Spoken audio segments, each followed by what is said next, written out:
পৃথিবী ভালো নয়। এখন তো হাতের কাম করার সময় আসতেছে, 12 তারিখে হাতের কাম করার সময় আসছে না। অজু করলে আগে কয় হাত ধোয়া লাগে? অজু করলে 1 হাত ধোয়া লাগে। অজু করলে 2 হাত ধোয়া লাগে, কথা ঠিক কিনা? আগে হাত দিয়ে শুরু করা লাগে। তুই যত কাম করবো ভালো, আগে হাত ঠিক কর। এই পৃথিবীতে হাত ঠিক করার জন্য প্রতিদিন 15 বার করে হাত ধুই আমরা। 5 ওয়াক্তে 5 বার অজু করলে 3 5 15 বার হাত ধুয়ে সারা জীবন নামাজ পড়ে হাত এখনো ভালো হয়নি, তাও এই হাত দিয়ে ভোটের দিনে জিলেপি খায়, আজকের আবার টাকা খায়। তোর হাতের কি জানি করি আমি রে, এই কথা বলে।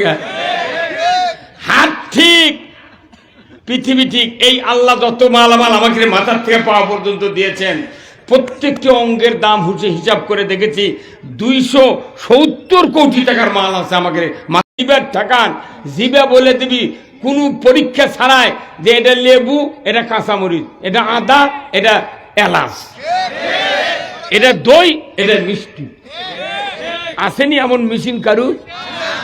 এর রক্ত পরীক্ষা করা লাগে 5 ঘন্টা পর রিপোর্ট দেয়। সিটি স্ক্যান করা লাগে 2.5 ঘন্টা পর রিপোর্ট দেয়। আপনি প্রস্রাব পরীক্ষা করবেন 5 ঘন্টা পর রিপোর্ট। তারপর রিপোর্টের টাকা কি? কমপক্ষে 10-12টা পরীক্ষা করতে 15,000 টাকা লাগে। আর এই জিভে দিয়ে পরীক্ষা করতে কিছু লাগে না। আমার আল্লাহ মুখের মধ্যে দিবের কষে, কিন্তু এরই আগে আগে সিনেটারি অফিস এটি আছে। নাক পশা আম যে দিবেন মুখত, চোখ মুজাও যদি দেন, নাক কয় দেবী পচে গেছে, খাইস না।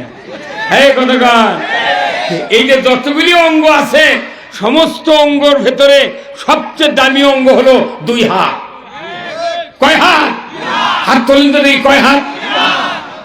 নামান হাত। এই হাত হলো সবচেয়ে দামি। কারণ আমার যদি চোখ কানা হয় কুঞ্চির ঘুতে লেগে, তাহলে আমার ক্ষতি হবে, আমার স্ত্রীর ক্ষতি হবে না। আমার যদি কান একটা ছিঁড়ে যায় ঝরে, তাহলে আমার ক্ষতি হবে, বাবার ক্ষতি হবে না। আমার যদি একটা পাও ভাঙ্গে যায়, আমার ক্ষতি হবে, মায়ের ক্ষতি হবে না। কিন্তু হাত যদি খারাপ হয়, পুরো জাতির ক্ষতি। এখন এই হাতটা কি? 5 বছর পর পর এই জাতি হাতের দ্বারা শান্তি অশান্তি কামাই করে। যখন মামলা হামলা আসে, তখন কি ভুল করছি বা এখন যাবারে মামলা। কাসাবাত আইদিন নাস, জলস্থলে যা কিছু ঘটে বান্দা 2 হাতে করা কাজের ফল। আপনি হাতের দ্বারা দুনিয়ায় শান্তি কায়েম করা লাগবে, অশান্তি কায়েম করা লাগবে। আপনি শান্তির জন্য মোনাজাত করেন, আর হাত দিয়ে অশান্তি কায়েমের জন্য ভোট দেন। ওগুলা দাঁড়িয়ে দেখ, জান্নাতের দেওয়া যাবে না। কথা বলেন ভাই, কথায় আপনি কথা বলেন নি? এই যে চাদর দেওয়া ফসা করে, হ্যাঁ আপনি ওদিক টাকালে আপনি কথাই বলেননি। আসল কথা আপনি মিস করছেন। হ্যাঁ কথা বল না, কেন মোনাজাত করছে দুনিয়ায় ভালোর জন্য, কিন্তু ভোট দিচ্ছে অশান্তি কায়েমের জন্য। কিয়ামত পর্যন্ত জিবরাইলের দোয়া দিয়া দুনিয়ায় শান্তি হবে না। হ্যাঁ কথা বল না, কেন? হ্যাঁ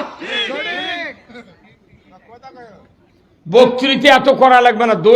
দুধ ভালো করে জাল দিয়া সর্প হলো, ওটা লেদা পাতিল দিয়া মাটামর দিলি ঘিউ হয়ে যায়।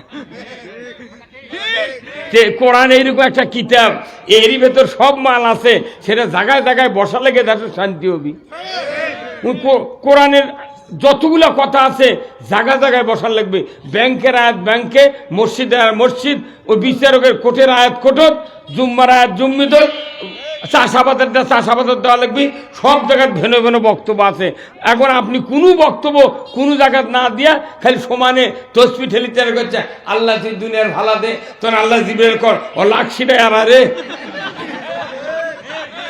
লাখশিরাতে আরবিকে ফেরেশতা আসবি না, ওই জালেমক দিয়ে আপনার লাখশিরে এনে দিবি। হ্যাঁ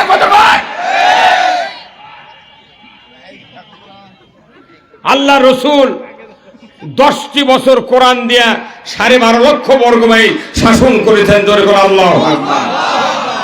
তিনি একজন সফল সরকার ছিলেন, তিনি একজন যোদ্ধা, তিনি একজন রাজনীতিবিদ, তিনি একজন রাষ্ট্রনায়ক। ধরে কোন সুবহানাল্লাহ। যারা হজ করেছেন, কাবা শরীফে গিয়েছেন, দেখছেন রসুল যেখানে শুয়ে আছেন ওই জায়গা হলো আয়েশা সিদ্দিকার হুজরাখানা। ওখানে আয়েশা সিদ্দিকাকে নিয়ে রসুল দোয়া করার সময় কোন জায়গার ভালাই চায়? দুনিয়ার ভালাই কি আল্লাহ তুমি অভাব দিও না।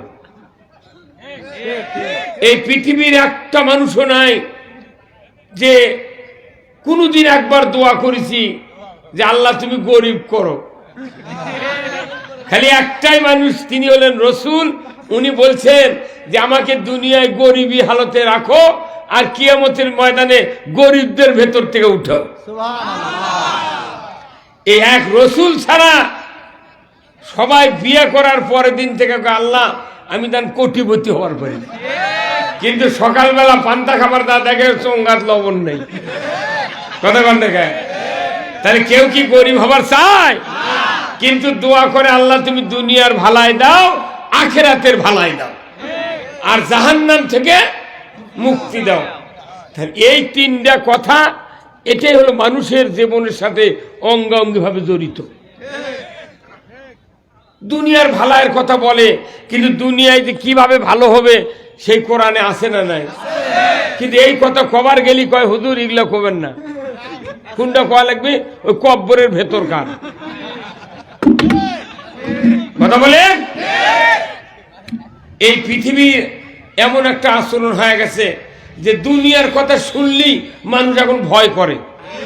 তার মানে রাজনৈতিক ময়দান এত পচে গেছে যে নেতাকে ভয়ে কেউ আর মুখ খোলে না।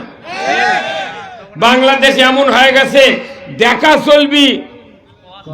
চলবি শোনা চলবি বলা যাবে না। এরশাদ সরকার যখন আসছিল, তারপরে আজ থেকে 20-25 বছর আগে যে টেলিভিশন বাংলাদেশ বিটিভি নাই ভাই, ওখানে যখন খবর পড়তে ছিল দেখবেন একজন খবর পড়ে আর টিভির কানিতে একজন ইঙ্গা করে। হ্যাঁ ঘটকন, তার মানে ওটি আমাকে শিখাতেছে যে তোরা দেখবু শুনবু কবার পারবো না, মানে সব বোবা হয়ে যা। এই ঘটকন, আমরা কি বোবা হব না? কথা বলবো। কারা কারা কথা বলবেন আল্লাহর দয়া করে হাত তোলে। নারায়ে তাকবীর, নারায়ে তাকবীর। আল কোরআনের আলো, আল হাদিসের আলো, দুনিয়ার মুসলিম, বাংলার মুসলিম, নওগাঁর মুসলিম, জয়পুরহাটের মুসলিম, তিলেকপুরের মুসলিম, আক্কেলপুরের মুসলিম, ধোবাইকুড়ির মুসলিম। লিল্লাহে তাকবীর। এতক্ষণ যা বোঝা গেল এটি শোভা হচ্ছে, যে শোভা আল্লাহর তাকবীর নাই, এটা শোভা নয়, এটা তো প্যারালাইসিস শোভা। বক্তাই যদি ভয় করে তাকবীর দিতে, শ্রোতা তো মরেই যাবে। তাকবীর ছাড়া নামাজ হয় না, তাকবীর ছাড়া জন্ম হলে দুনিয়ার চোখ দেখা যায় না, তাকবীর ছাড়া কবরে ঢোকা যায় না।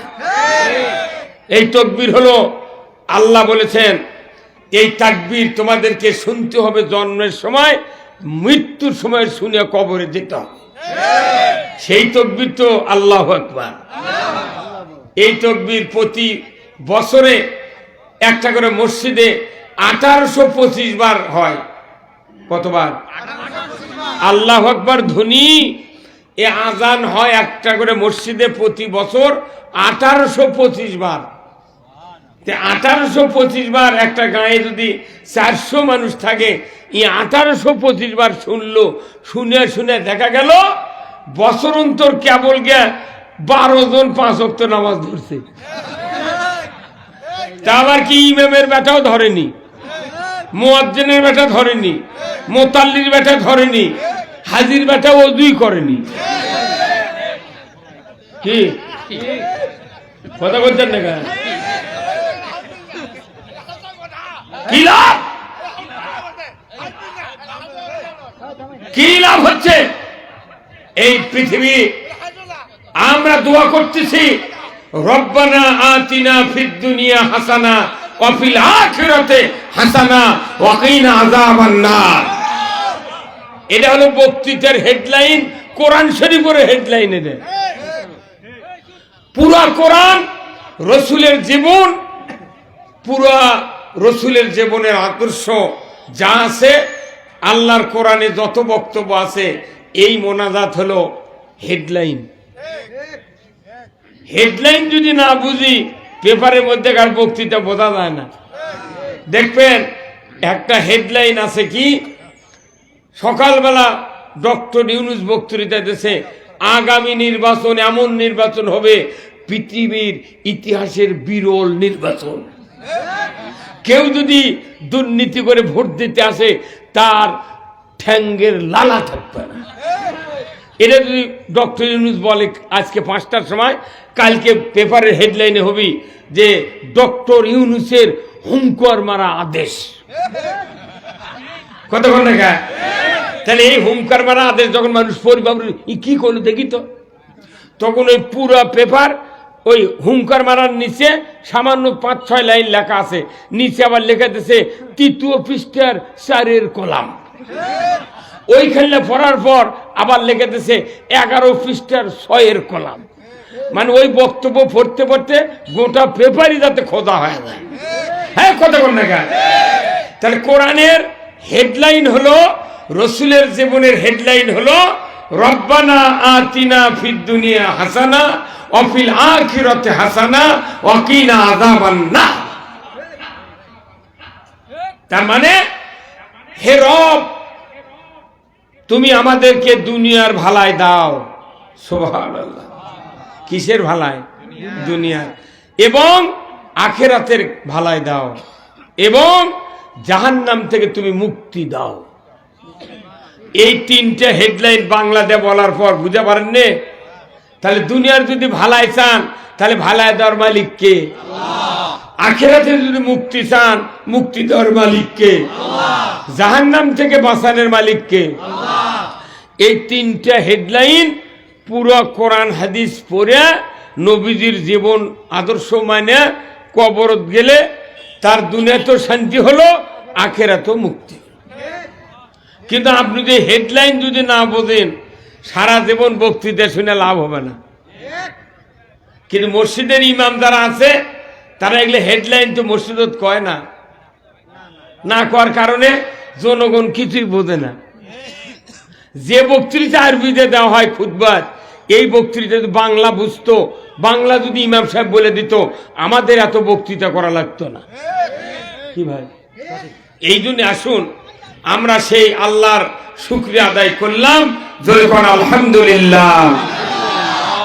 লাখো কোটি দরুদ ও সালাম বিশ্ব মানবতার মুক্তির দিশারি জনাবে মুহাম্মদ রাসূলুল্লাহ সাল্লাল্লাহু আলাইহি সাল্লামের উপর নাযিল হোক, যিনি হলেন তামাম পৃথিবীর শ্রেষ্ঠ স্বামী, শ্রেষ্ঠ বাবা, শ্রেষ্ঠ নানা। ওই যে দেখেন গেটত খালি হুজুররা দাঁড়িয়ে আছে, হুজুররা কোনো খাড়ায় বসবে না, ওরা যদি বসে ওরা সাথে সাথে উঠে দেবে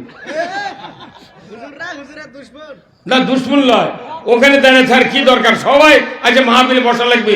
20টা যদি পাশে দেওয়ার দান আগে থাকে, সামনে এক সার 20টা দেন তো, দেন সামনে দেন, মানুষ আরো আগে আসুন। এই জন্যে আমি যতক্ষণ কথা বলবো, যেহেতু আমাদের সম্মানিত পরিচালক বলেছেন আমলের নিয়তে শোনেন। কিসের নিয়তে? আমল। আমল মানে কি? আমল হচ্ছে আরবি, বাংলা হলো কাজ। কতক্ষণ? আরবি হলো আমল, বাংলা হলো কাজ, ইংরেজি হলো ওয়ার্ক। কতক্ষণ? কাজ আবার 2 প্রকার। কয় প্রকার? 2 প্রকার। এক প্রকার হলো ব্যক্তিগত কাজ, আর দ্বিতীয় প্রকার হলো সরকারি কাজ। বাংলাদেশে ব্যক্তিগত কাজ করতে করতে 44 ট্রাক হয়ে গেছে এক একজনের, কিন্তু সমাজত জুতা চুরি বন্ধ হয়নি। আমলের নিয়তে মানে কি? কমতা আমলের নিয়ত হচ্ছে, 100 বার যদি তসবিহ ঠেলি 100 পাক, আবার 100 পাক ডেলি 10 বার করে তসবিহ ঠেলিচ্ছি, উনি যদি দরজা খুলে দে গরুর গোলত উদান করে দে শয়, ওর গরু থাকবে? তা আপনি না করলেন রব্বানা আতিনা ফিদ দুনিয়া, আল্লাহ তুই দুনিয়ার ভালাই দে, যে গরুর দরজা খুলে ততদিন গরু থাকলো না গা? দোয়া দিয়া কাম বাঁধেনি, ওই চুরি বন্ধ করার আইন কায়েম করা লাগবে। চুরি বন্ধের আইন কায়েম করলে তসবি ঠেলাও লাগবে না, কপাটও দেওয়া লাগবে না, খিল দেওয়া লাগবে না, ওটি গরু খোলাত বান্ধে তুবেন, মাকড়াসাও গাঁত পড়বে না। সে আইন আছে না নাই? তো ওগুলা অন্যায় বন্ধের আইন কায়েম না করে আমাকে খালি আমল শিখাচ্ছে, তোর আমলের কাম বাদিছে। ওই জেনা করলে দোয়া করলে আল্লাহ জেনা দান করে না, ওই জেনা কারো জুম্মত বসে থাকে। উনি কয় সুযোগ পালে হুজুরের বাড়িও ছাড়ব না। কত হুজুরের বিটি, কত হুজুরের ভাস্তিক বার করে তা বিয়ে করছে, কত প্রাইমারি মাস্টার। আরে ওরা তো হুজুরের বিটার প্রাইমারি মাস্টার, ইউনিয়ন পরিষদের ভাইস চেয়ারম্যান, মহিলা ক্লিয়াকাতের চেয়ারম্যান, শয়ে শয়ে বাংলাদেশ। কি ভাই, ওটি জিডি থেকে বিচার কায়েম হবি, ওটি থেকে আউট। যত আমলের কথা আছে হুজুর করে কানত শুনাই এই পরিচালক সভাপতি, এরা মনে করে আমল বেশি বুঝেছে আমার বাটাম ফাটাল লাগবে। এই দুনিয়া ভালো হবে হাতের দ্বারা, আল্লাহু আকবার। ইবাদত হবে দেহ দিয়ে, আর দুনিয়া ভালো হবে হাত দিয়ে। লেখাপড়া শিখে গেলে লাগিয়েছি আমরা। এই হাত ছাড়া পৃথিবীতে শান্তি কায়েম হবে না। হাত ঠিক, পৃথিবী ঠিক। হাত ভালো নয়, পৃথিবী ভালো নয়। এখন হাতের কাম করার সময় আসতেছে, 12 তারিখে হাতের কাম করার সময় আসছে। না, অজু করলে আগে কয় হাত ধোয়া লাগে? অজু করলে 1 হাত ধোয়া লাগে। অজু করলে 2 হাত ধোয়া লাগে, কথা ঠিক কিনা? আগে হাত দিয়ে শুরু করা লাগে। তুই যত কাম করবো ভালো, আগে হাত ঠিক কর। এই পৃথিবীতে হাত ঠিক করার জন্য প্রতিদিন 15 বার করে হাত ধুই আমরা। 5 ওয়াক্তে 5 বার অজু করলে 3 5 15 বার হাত ধুয়ে সারা জীবন নামাজ পড়ে হাত এখনো ভালো হয়নি, তাও এই হাত দিয়ে ভোটের দিনে জিলেপি খায়, আজকের আবার টাকা খায়। তোর হাতের কি জানি করি আমি রে, এই কথা বলে। হাত ঠিক, পৃথিবী ঠিক। এই আল্লাহ যত মালামাল আমাকে মাথার থেকে পাওয়া পর্যন্ত দিয়েছেন, প্রত্যেকটি অঙ্গের দাম হিসাব করে দেখেছি 270 কোটি টাকার মাল আছে আমাকে মাথার থেকে পাওয়া পর্যন্ত। একটা জিহ্বার দাম হলো 10 কোটি টাকা। 1000 রকমের খাদ্য যদি সেকেন্ডে সেকেন্ডে জিভের ঠাকান, জিভে বলে দিবি কোনো পরীক্ষা ছাড়াই যে এটা লেবু, এটা কাঁচামরিচ, এটা আদা, এটা এলাচ, এটা দই, এটা মিষ্টি। আসেনি এমন মেশিন কারু? এর রক্ত পরীক্ষা করা লাগে 5 ঘন্টা পর রিপোর্ট দেয়। সিটি স্ক্যান করা লাগে 2.5 ঘন্টা পর রিপোর্ট দেয়। আপনি প্রস্রাব পরীক্ষা করবেন 5 ঘন্টা পর রিপোর্ট। তারপর রিপোর্টের টাকা কি কমপক্ষে 10-12টা পরীক্ষা করতে 15,000 টাকা লাগে। আর এই জিভে দিয়ে পরীক্ষা করতে কিছু লাগে না। আমার আল্লাহ মুখের মধ্যে দিবের কষে, কিন্তু এরই আগে আগে সিনেটারি অফিস এটি আছে। নাক পশা আম যে দিবেন মুখত, চোখ মুজাও যদি দেন, নাক কয় দেবিটা পচে গেছে, খাইস না। এই যে যতগুলি অঙ্গ আছে, সমস্ত অঙ্গর ভেতরে সবচেয়ে দামি অঙ্গ হলো 2 হাত। কয় হাত? হাত তোলেন তো দেখি, কয় হাত? নামান হাত। এই হাত হলো সবচেয়ে দামি। কারণ আমার যদি চোখ কানা হয় কুঞ্চির ঘুতে লেগে, তাহলে আমার ক্ষতি হবে, আমার স্ত্রীর ক্ষতি হবে না। আমার যদি কান একটা ছিঁড়ে যায় ঝরে, তাহলে আমার ক্ষতি হবে, বাবার ক্ষতি হবে না। আমার যদি একটা পাও ভাঙ্গে যায়, আমার ক্ষতি হবে, মায়ের ক্ষতি হবে না। কিন্তু হাত যদি খারাপ হয়, পুরো জাতির ক্ষতি। এখন এই হাতটা কি 5 বছর পর পর এই জাতি হাতের দ্বারা শান্তি অশান্তি কামাই করে। যখন মামলা হামলা আসে তখন কি ভুল করছি বা এখন যাবার মামলার দায় লাইনে যাচ্ছ বাটাম ফাটাবে এইবার। এই হাত ঠিক দুনিয়া ঠিক কেন বলবো? এখন আল্লাহর কথা শোনেন। আল্লাহ বলছেন জাহারাল ফাসাদু ফিল বাররি ওয়াল বাহর বিমা কাসাবাত আইদিন নাস।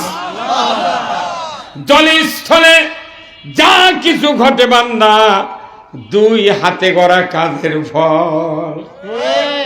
আপনি হাতের দ্বারা দুনিয়ায় শান্তি কায়েম করা লাগবে, অশান্তি কায়েম করা লাগবে।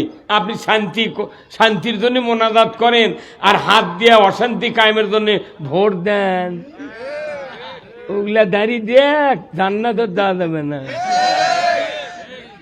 কথা বলেন ভাই, কথা আপনি কথা বলেন নি? এই যে চাদর দেওয়া ফর্সা করে, হ্যাঁ আপনি ওই দিক তাকালে আপনি কথাই বলেননি, আসল কথা আপনি মিস করছেন। হ্যাঁ কথা বল না, মোনাজাত করছে দুনিয়ায় ভালোর জন্য, কিন্তু ভোট দিচ্ছে অশান্তি কায়েমের জন্য। কিয়ামত পর্যন্ত জিবরাইলের দোয়াও দিয়া দুনিয়ায় শান্তি হবে না। এই কথা বল না, হ্যাঁ বক্তৃতা এত করা লাগবে না। দুধ ভালো করে জাল দিয়া সর্ফ হলো ওটা লেদা পাতিল দিয়া মাটামর দিলি ঘিউ হয়ে যায়। কোরআন এইরকম একটা কিতাব, এরই ভেতর সব মাল আছে, সেটা জায়গায় জায়গায় বসা লেগে যাচ্ছে শান্তি হবি। কোরআনের যতগুলো কথা আছে জায়গা জায়গায় বসার লাগবে। ব্যাংকের আয়াত ব্যাংকে, মসজিদের আয়াত মসজিদ, ওই বিচারকের কোর্টের আয়াত কোর্টত, জুম্মার আয়াত জুম্মিত, চাষাবাদের চাষাবাদের দেওয়া লাগবে। সব জায়গায় ভেনো ভেনো বক্তব্য আছে। এখন আপনি কোনো বক্তব্য কোনো জায়গায় না দিয়া খালি সমানে তসবি ঠেলি চার করছে, আল্লাহ তুই দুনিয়ার ভালা দে, তোর আল্লাহ জিবের কর, ও লাখশিটা এরা রে লাখশিরা তো আরবিকে ফেরেশতা আসবি না, ওই জালেমক দিয়ে আপনার লাখশিরে রে দিন। হ্যাঁ কথা বল। আল্লাহ রসুল 10টি বছর কোরআন দিয়া 12.5 লক্ষ বর্গ মাইল শাসন করেছেন। জোরে করে আল্লাহু আকবার। তিনি একজন সফল সরকার ছিলেন, তিনি একজন যোদ্ধা, তিনি একজন রাজনীতিবিদ, তিনি একজন রাষ্ট্রনায়ক। জোরে কোন সুবহানাল্লাহ। যারা হজ করেছেন, কাবা শরীফে গিয়েছেন, দেখছেন রসুল যেখানে শুয়ে আছেন ওই জায়গা হলো আয়েশা সিদ্দিকার হুজরাখানা, ওখানে আয়েশা সিদ্দিকাকে নিয়ে রসুল বসবাস করতেন। জোরে করে আল্লাহু আকবার। নবীদেরকে ওইখানেই দাফন করা হয় যেখানে তারা ইন্তেকাল করেন। এটা হচ্ছে রসুলের হাদিস যে নবীরা যেখানেই মারা যাবে ওখানেই দাফন করতে হবে। এই জন্য আয়েশা সিদ্দিকার ঘরের ভেতর রসুলকে দাফন করছেন। ওই জায়গায় যখন রসুল বাস করতেন ওখান থেকে হেঁটে হেঁটে মসজিদে নববীতে উনি নামাজ আদায় করেছেন, ইমামতির দায়িত্ব পালন করেছেন। উনি হেঁটে হেঁটে আসছেন মসজিদে নববীর মেহরাবে। এই রাস্তাটা হলো 22 ফিট। একজন নবী, একজন রসুল, একজন সেনাপতি, একজন যোদ্ধা, একজন সরকার হাঁটে আসছে মসজিদে নববীর খুতবা দেওয়ার জন্যে। এই হাঁটে আসার কারণে 22 ফিট রাস্তা, 11 ফিট প্রশস্ত। এই রাস্তাকে আল্লাহ তাআলা কিয়ামত পর্যন্ত রিয়াজুল জান্নাতে পরিণত করে দিয়েছে। সরকার হাঁটে এসে নামাজ পড়ছে, রাস্তা জান্নাত হয়ে গেছে। আর আমাদের দেশে সরকার হাঁটে এলে কুত্তো শুয়ে থাকে।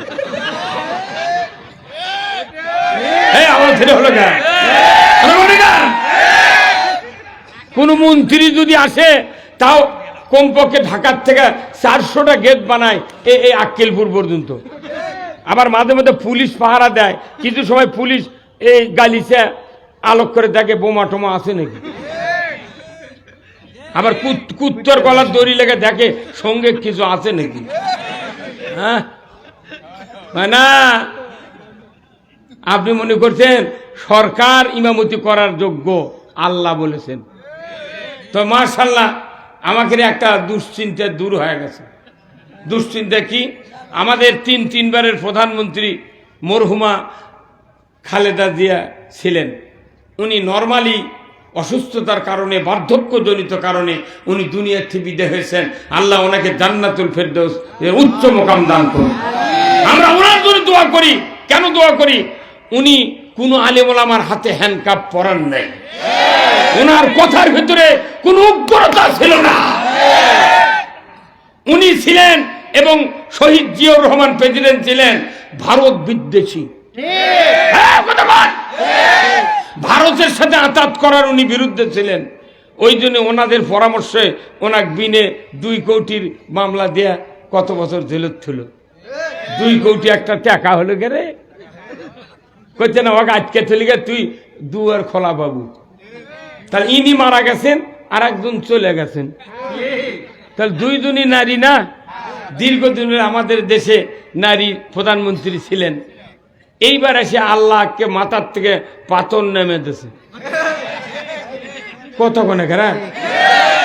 যদি বিএনপি ক্ষমতার যায় তাহলে তারেক রহমান, জামাত যদি ক্ষমতার যায় শফিকুর রহমান। রহমান থাকবি, মরদ মানুষ থাকবি। হ্যাঁ কতক্ষণ দেখা। আল্লাহ রাসূল বলছেন যে পুরুষের নেতৃত্বে যদি দুনিয়া চলে তাহলে ওই রকম রাস্তা দিয়ে হাঁটে আসলে ওই রাস্তা জান্নাতের বাগান হয়ে যাবে। আমাদের দেশে দীর্ঘদিন পর ডক্টর ইউনূস যাচ্ছেন ক্ষমতায়। উনি ঈদের জামাতে ইমামতি না করুক, তাও কিস্তি টুই মার দেয়া, তাও হ্যান্ডশেক করতে।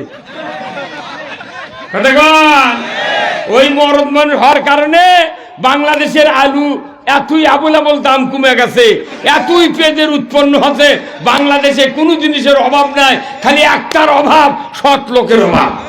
হ্যাঁ কথা ঠিক কিনা? কি ভাই, তাই না? তা আমরা সেই রসুলের জীবন আদর্শ শুনবো। আর ওই যে কোরআনের হেডলাইন, রব্বানা আতিনা ফিদ দুনিয়া হাসানা ওয়া ফিল আখিরাতি হাসানা ওয়া কিনা আযাবান নার। জোরে কোন আল্লাহু আকবার। আমরা এই হেডলাইনের বক্তৃতা শুনবো। আর কি রাজি আছেন আপনারা? সবাই বেজার হচ্ছেন আপনারা? তাই আসুন আজকের এই ধোপাইকুড়ি যুব সমাজের উদ্যোগে ২য়তম বিশাল তাফসিরুল কোরআন মাহফিলের সম্মানিত সভাপতি হাফেজ কারি মোহাম্মদ মুকিব পেশ ইমাম, ধোপাইকুড়ি কেন্দ্রীয় জামে মসজিদ। আল্লাহ ভাইজানকে দ্বীনের জন্য কবুল করুক, বলুন আমিন। ইনকে নিয়ে বলছিলেন ওনার কালকে ছেলেপেলে পরীক্ষা আছে, তাহলে হবে ছিল না। কালকে ওনার হচ্ছে পরীক্ষা ছিল, বাচ্চাদের পরীক্ষা আছে।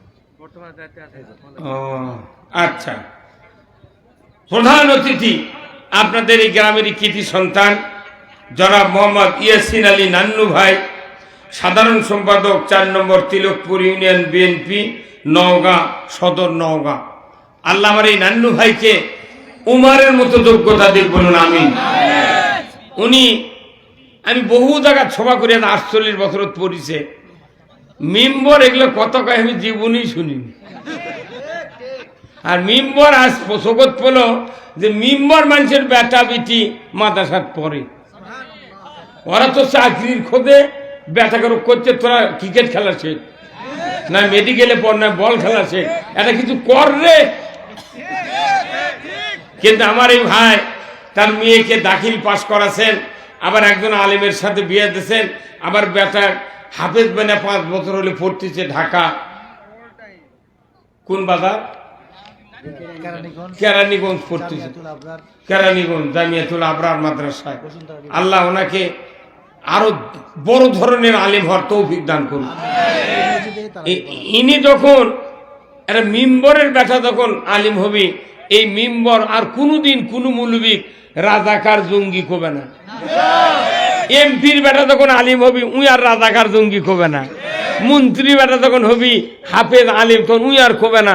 তাহলে ভালো ভালো ধনী মানুষের বেটা যতক্ষণ আলিম না হবি, ততক্ষণ এই সমাজের চাপাও কমবে না। হ্যাঁ, মর্দের কাম করছে, জানাজার কথা বলো, কি সুন্দর কথা বললো, ইনকা কথা এমপির বাপুও কোনোদিন কয়নি। এই যে গায়ের মানুষ প্রধান অতিথি বানাচ্ছেন, 100% কাম ভালো করছেন। ওই অন্য জায়গায় প্রধান অতিথি বানালে 40 জন এসে খায়া 3000 টাকা দিয়ে চলে যাচ্ছে। এমন কোনো সভা নাই যে বক্তৃতার আগে ঘোষণা দিয়েছে কোনো কালেকশন নাই। আল্লাহু আকবার। আল্লাহ জানে মিম্বর ভাইয়ের হায়াত দারাজ করে দেয়। কারণ আমি বক্তৃতা করে দেখেছি বাংলাদেশে দুটা দোষের কারণে এই দেশ গেল, ইসলাম গেল। কয়টা দোষ? একটা হলো ভিক্ষে, একটা কি, আর আরেকটা হলো মানুষের আইন। মানুষের আইনে দেশ গেল আর ভিক্ষাতে ইসলাম গেল।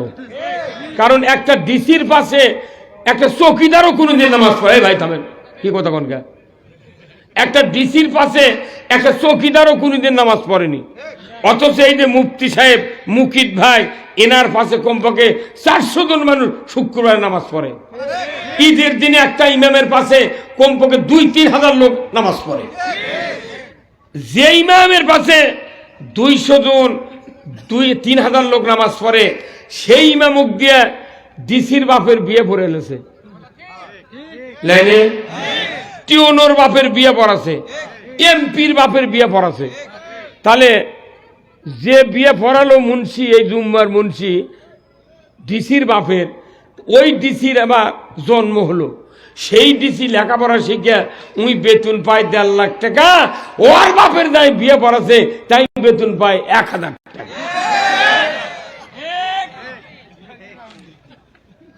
এই ডিসি, এমপি, টিওনো, এই 3 ব্যক্তি সরকারক বলে যে স্যার আমাদের বাপের বিবাহ পড়ানোর কারণে মসজিদের ইমামগুলা আমরা জন্ম নিতে পেরেছি, তা আপনার কাছে অনুরোধ, আমাকে এত বেতন লাগবে না, আমাকে বেতনের থেকে 20,000 টাকা করে কাটালেন, তাহলে 300 জন এমপি 25,000 টাকা ভাতা পায়, তার ক্ষেত্রে 5,000 করে কাটুক। ডিসির 20,000, টিওনুর 20,000 কাটে কোক, যে এই বেতনগুলা আমাকে বাপের দ্বারা বিয়ে পড়াছে, তার বেতন আপনি বাড়িয়ে দেন। যদি বাইরে না দেন তাহলে দিনের ভোট আর রাতের দিবার পারবো না। ওই সরকার বেতন দিতে বাধ্য। মাদ্রাসা, হাফিজা মাদ্রাসা, কওমি মাদ্রাসা কি অপরাধ করছে? এর বাপ মাওকে সরকার ট্যাক্স দেয় না, খাজনা দেয় না? এই কতক্ষণ একটা মেম্বার সাহেবের ছেলে হাফেজ হচ্ছে, ইনি খাজনা দেন, ট্যাক্স দেন, বাড়ি ভাড়া দিয়ে বসত করে। অথচ প্রাইমারি থেকে ভার্সিটি পর্যন্ত যত ছাত্র পড়ে তাদের বাপ মাও ট্যাক্স দেয়, খাজনা দেয়, এরাও খাজনা দেয়। তো এরা ভিক্ষা করে চালাবি মাদ্রাসা, আর ওরা সরকার বেতন দিবি, গ্র্যাচুইটি, পেনশন, উপবৃত্তি, বাস দিয়ে নিয়ে দেবি, বাস দিয়ে থুয়ে দেবি। ওরকের চাকরি আগে, এরকের চাকরির কোনো কথাই নেই। তাহলে যদি ভিক্ষা করে ছায়া চিন্তায় চালান লাগে, তাহলে এরা 2 বছর চালাক, হাফিজি মাদ্রাসা, মহিলা মাদ্রাসা, কওমি মাদ্রাসা 2 বছর চালাক ছায়া ছায়া, ওই বেতন আবার ওরা 2 বছরের এরকম দিয়ে তোরা আবার ভিক্ষা করে চালা। তাহলে বুঝবনি ভিক্ষা করার ঠেলা কাঙ্কা। এই কথা। কিন্তু তাই কি চালায়? খালি ওর করে বেতন দিতি আছে, দিতি আছে, দিতি। ওরা স্ট্রাইক করে, হরতাল করে, আর এই হুজুররা কিচ্ছু কথা কয় না। কেরে বিয়ে পড়ান বন্ধ করে, কি বিয়ে পড়াবো না? যে বিয়ে পড়াচ্ছি ওই বিয়ে পড়ানোর দাম নাই, মিথ্যা কথাকে আমরা বিয়ে পড়াচ্ছি। উমুকের বেটা অমুক, এত টাকা দেন মোহর, এত নগদ, এত বাকি, চাইবা মাত্র দিতে বাধ্য থাকিবে। এই অঙ্গীকারে তোমাকে শাদী করতে আসিয়াছে, তুমি তাকে স্বামিত্বে কবুল করো। ওই মেয়ের কাছে যা উকিল জোর খাটাচ্ছে, করো। এই কথা কোন টাকা? আচ্ছা, যে মেয়েটা আমাদের মা বোনেরা যারা এই বিবাহের সময় অজু করে শাড়ি পিন্দা ঘরের মধ্যে বসে আছে বাপের ঘরের মধ্যে, আচ্ছা এই মেয়েটা শিক্ষিত হোক, মূর্খ হোক, কিন্তু এদের কি নগদ বাকির জ্ঞান নাই? কেবা আছে না নাই? তো ওই মেয়েটা তো সামনে থেকে শুনলুই যে 3 লাখ টাকা মোহরানা, 30,000 নগদ, 2,70,000 বাকি।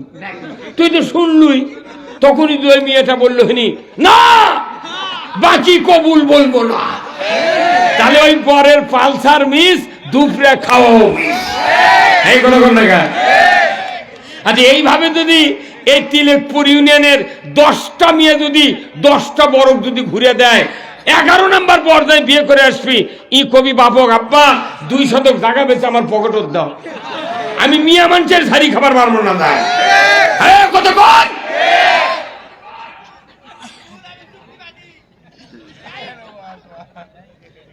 বলেন।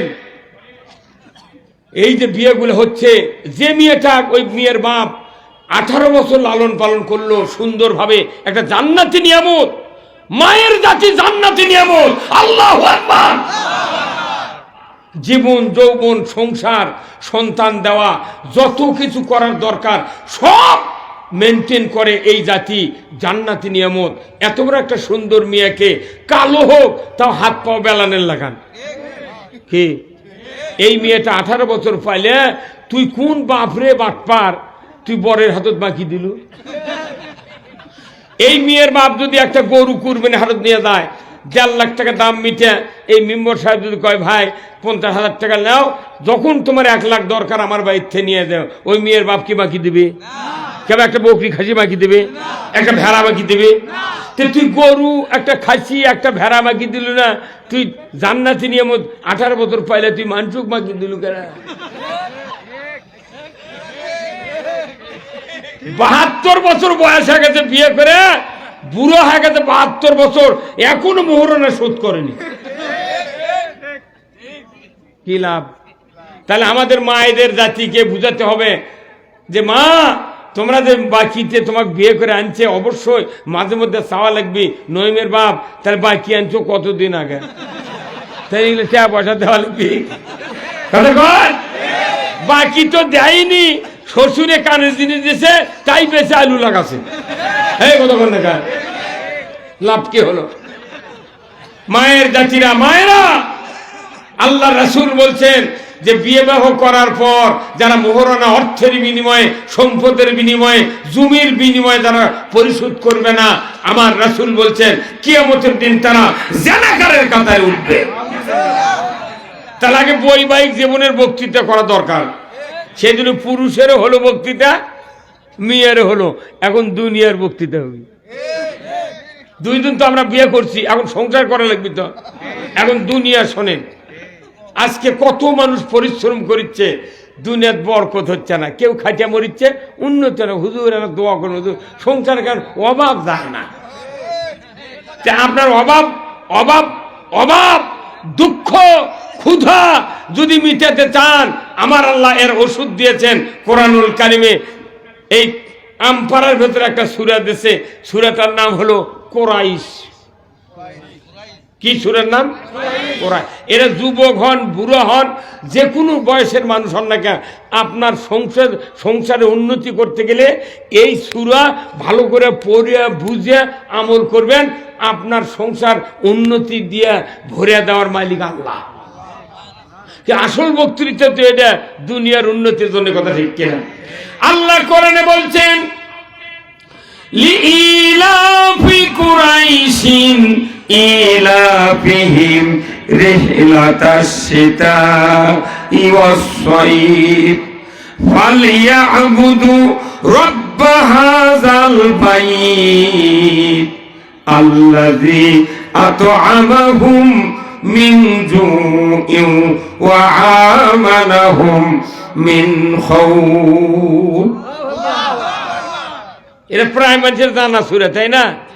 কিন্তু আবার আল্লাহ বলছেন, ও পৃথিবীর বান্দা বান্দীরা, তোমরা যদি ভয়, ক্ষুধা, শীত, গ্রীষ্ম থেকে যদি বাঁচতে চাও, তাহলে তোমরা ওই কাবার ঘরের মালিকের ইবাদত করো। আমি ভয় ক্ষুধার থেকে বাঁচতে গেলে কাবার মালিকের ইবাদত করা লাগবে। কার কথা? আল্লাহ। আমরা কাবার মালিকের ইবাদত বাদ দিয়া যতই ধনী হবার চাই, এই দিক দিয়ে আনতে ওই দিক দিয়ে ফুরে যাবি। কথা কনে গা? তে কাবার মালিকের ইবাদত বাংলাদেশে মানুষ বেশি মানুষ করে না কম মানুষ করে? কেবা তোমরা এদিকে আসতো, মানুষ দেখা পাচ্ছে না, এদিকে আসতো, কে এটি থেকে কি করা লাগবে তোমার? এইদিকে নাই গাছ বাবা, এইদিকে নাই গাছ তোরা, হ্যাঁ তোমার 3 দিন মানুষ বলছে ওরা দেখুন। কে ভাই কথা বুঝতে পারছেন কি বললাম? ভয়, ক্ষুধা, শীত, গ্রীষ্ম থেকে যদি বাঁচবার চাও তাহলে কাবার ঘরের মালিকের, এটা কার কথা? কি ইবাদত গুলো কি? এক নম্বর ইবাদত হলো আপনাকে কালমা পড়তে হবে, কালেমা তৈয়ব পুরাটা পড়তে হবে, অর্থ জানতে হবে এবং কাজে প্রমাণ করতে হবে। আল্লাহর নবী বলেছেন একজন মানুষ তিনটা যখন গুণ অর্জন করবে ওই মানুষটা ঈমান আনতে পারবে। জোরে কোন আল্লাহু আকবার। কয়টা গুণ? এক নাম্বার হলো আল্লাহর রাসূল বলেছেন ইকরার বিল লিসান তাসদিক বিল জিনান আমলুম বিল আরকান। আমার রাসূল বলেছেন জবানে তেলাওয়াত করতে হবে কলেমায়ে তৈয়ব, অন্তরে অর্থ বিশ্বাস করতে হবে, কাজে প্রমাণ করতে হবে, এর নাম হলো ঈমানদার। বাংলাদেশে কালেমা পড়ার লোকের অভাব আছে? অমুসলিমেরও কালেমা জানে, কি জানে না? কিন্তু কালেমা পড়লে হবে না, তিনটা গুণ। এক নাম্বার হলো পড়তে হবে লা ইলাহা ইল্লাল্লাহু মুহাম্মাদুর রাসূলুল্লাহ। এইটা আমার হাতে, এটা কি? মোবাইল। যে বাড়িতে নেটওয়ার্ক নাই হাজারো যদি কল দেয় ঢুকবি? তাহলে আপনার আমার সাথে আগে নেটওয়ার্ক সৃষ্টি করা লাগবে। কার সাথে? আল্লাহর আরশ আর বান্দার সাথে সেকেন্ডে সেকেন্ডে টাওয়ার মেলা লাগবে। জোরে করে আল্লাহু আকবার। এই যে কিছুক্ষণ আগে জিকির করতে বললাম, অনেকেই তাকে থাকলেন, অনেকেই মুখ খুললেন না, অনেকেই আস্তে করলেন, কেউ মুখ লড়ালেন, এইভাবে ইচ্ছা মতো বসে থাকলেন। ওরা কোক, আমি কব না। কিন্তু আল্লাহর মোবাইলের টাওয়ারের জন্য, এই মোবাইলের টাওয়ারের জন্য বিভিন্ন কোম্পানি, গ্রামীণ ফোন, তারপরে আপনার বাংলা লিঙ্ক, তারপরে টেলিটক, রবি, এইগুলি তারা বিভিন্নভাবে টাওয়ার সংযোগ দিয়েছে। কথা ঠিক কিনা? আমার ভাইয়েরা, আমার আল্লাহ বলেছেন আমার আরশের কাছে একটা খুঁটি রেখেছি। তাম দুনিয়ার ইমানদার যারা যারা মুখলেস নেওয়াতে কালেমা পড়বে, কে কালেমা পড়লো, কে বুঝলো আর তদ অনুযায়ী আমল করলো, এদের আমি চিনতে পারবো। ওই বান্দা যখন কলেমার জিকির শুরু করবে আমার আরশে আজিমের খুঁটিটা থরথর করে কাঁপতে থাকবে। কইতে দুঃখিত সংযোগ দেওয়া সম্ভব? তাহলে আপনি কি বোঝেন? Network fail. কত কয়টা দুঃখিত সংযোগ দেওয়া সম্ভব?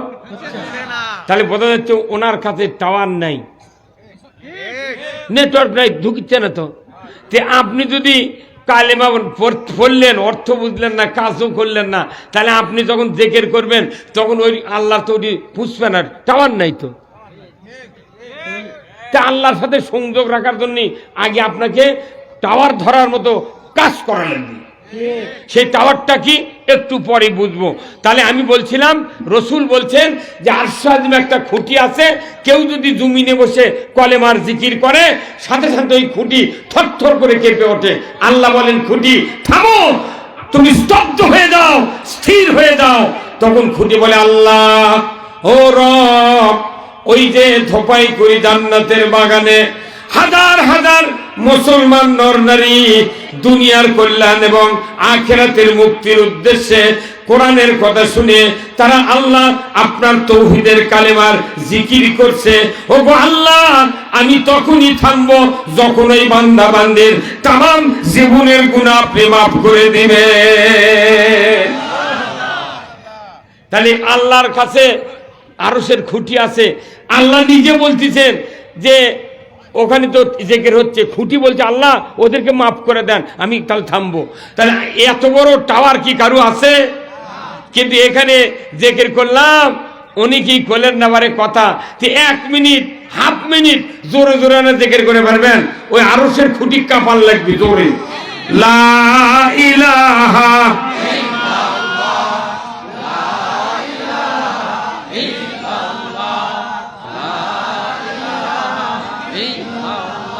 জোরে লা ইলাহা, জোরে লা ইলাহা, লা ইলাহা ইল্লাল্লাহু মুহাম্মাদুর রাসূলুল্লাহ সাল্লাল্লাহু আলাইহি সাল্লাম। আমার আল্লাহ বলেছেন, নাই কোনো ইলাহা, নাই কোনো হুকুমকর্তা, নাই কোনো বিধানদাতা, নাই কোনো আইনদাতা, নাই কোনো রেজেকদাতা, একমাত্র আছে তিনি কে? আল্লাহ। এমন আল্লাহ আমাদের রব, যে রব মানুষের নয়, সমস্ত মখলুকাতের চাহিদার আগে তার প্রয়োজন মিটানোর ব্যবস্থা করতে পারেন, তার নাম হলো রব, তার নাম রব। মুখের দাঁত কয়বার উঠেছে আপনার আমার? দুইবার। প্রথমবার উঠেছে নরম দাঁত, ওরে তো হাড্ডি নিহেরি খাওয়া যাবে না, তখন ওই দাঁত ফেলে দিয়ে আবার দেশে ভালো দাঁত, শক্ত দাঁত। এখন ওই দাঁত পড়েছে, আমরা বাইরে থেকে দৌড়াতে দৌড়তে পড়ে গেছে, হাতত করে নিয়ে এসে বলছে, মা আমার দাঁত পড়েছে।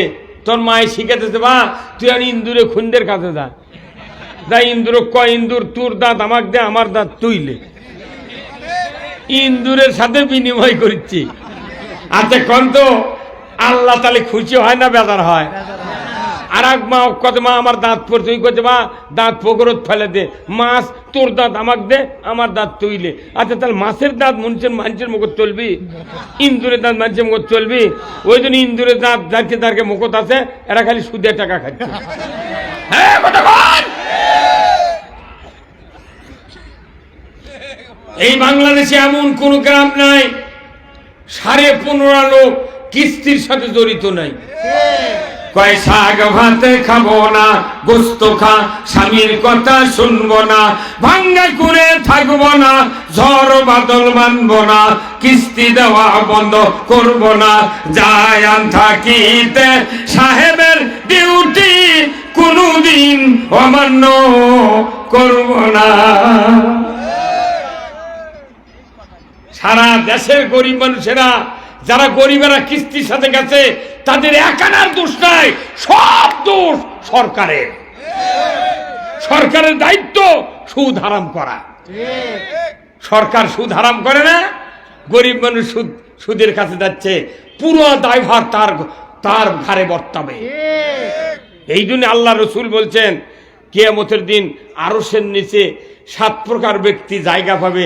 তারই 1 নম্বর হলো আল ইমামু আদিলুন, ন্যায়পরায়ণ বাদশাহ। ধরে কোন আল্লাহ। তার ন্যায়পরায়ণ বাদশাহ কে?